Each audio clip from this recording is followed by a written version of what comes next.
এই জায়গাটা আপনাদের দেখালাম এই কারণেই যে এই জায়গাটায় আমার শৈশবের একটা বড় একটা সময় কেটেছে। এই পুকুরে আমি বহু সাঁতার কেটেছি, বহু দফাদফি করছি, মাছ ধরছি। আজকে প্রায় 20 বছর পরে আমি এই জায়গাটাতে আসলাম। এটা আমার বাড়ির আঙ্গিনার। এখানে কত খেলাধুলা করেছি, ক্রিকেট খেলেছি, কত বাল যে বল হারাইছি এই জায়গাটাতে তার ঠিক নেই।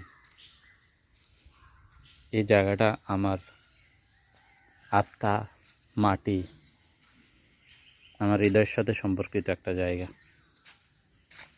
এই যে এই সিঁড়িটাতে, এটাতে এখন ভেঙে গেছে অনেকটা। এখানে বসে বসে বসে কত খেলাধুলা করেছি।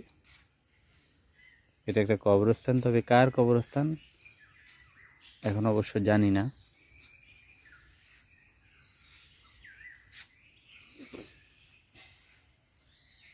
জায়গাটা দেখাচ্ছি, একটু সামনে আগে যদি যাই, এখানে কবরস্থান আছে। জায়গাগুলো না ঠিক আগের মতোই আছে। 20 বছর আগে যেমন ছিল এখন তেমনই আছে, কোনো কিছুই পরিবর্তন হয় নাই। পরিবর্তন যা হয়েছে সেটা হচ্ছে 2-4টা কবর নতুন করে উঠছে।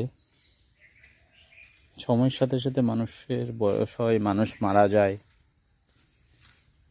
মানুষের জীবনে অবসান হয়। এটা আমাদের এখানকার একজন প্রভাবশালী ব্যক্তির বাড়ি, অত্যন্ত সম্ভ্রান্ত।